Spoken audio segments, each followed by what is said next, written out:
শাকৰ মখনা ভাত আৰু চখনা বুলি আমাৰ সমাজত প্ৰচলিত এটি ফকৰা যোজনা আছে।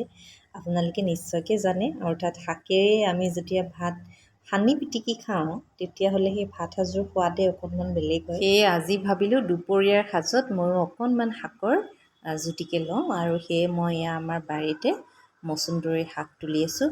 আজি মচুন্দৰী শাকৰ চাটনি প্ৰস্তুত কৰিম বুলি ভাবিছোঁ। শাক কেইপাতমান তুলিলোঁ, কিন্তু শাক কেইপাতৰো অৱস্থা বৰ বেয়াই হৈছে, আধা আধি পোকে খাইছে। বতৰটোও বৰ ভাল নহয়তো, কিছুমান মৰিছেও। এয়া মই এতিয়া ধুই মেলি ৰেডি কৰিলোঁ।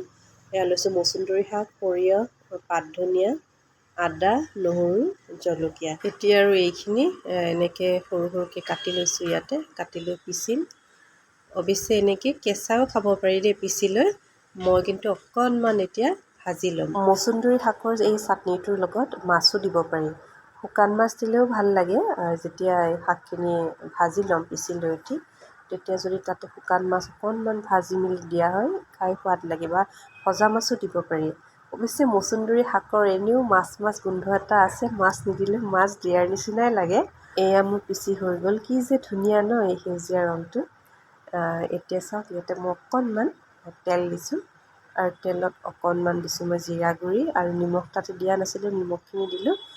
এতিয়া এই পিচি লোৱা শাকখিনি ইয়াতে অলপ অলপ লৰাই ভাজি ল'ম। অকণমান সময়, আৰু বহুত বেছি নহয়, অলপমান এই কেঁচা গোন্ধটো যোৱালৈ ভাজিছোঁ। তাৰপিছত এয়া আমাৰ হৈ গ'ল। আৰু এতিয়া ইয়াতে মই কাটি দিম মান ধনিয়াৰ পাত কেইটামান। মান ধনিয়াৰ পাতকেইটা তাতে দি দিয়া নাই, কাৰণ ভাজি দিলে গোন্ধটো নোহোৱা হৈ যায়। মান ধনিয়াৰ মুখ খা গোন্ধটো বৰ ভাল লাগে, হয়নে? এতিয়া ইয়াতে এনেকৈ সানি দিছোঁ শেষত, তেতিয়া বৰ ভাল লাগে। আৰু এনেকৈ আমাৰ হৈ গ'ল। আজিলৈ পুনৰ লগ পাম আন এটি ভিডিঅ'ত।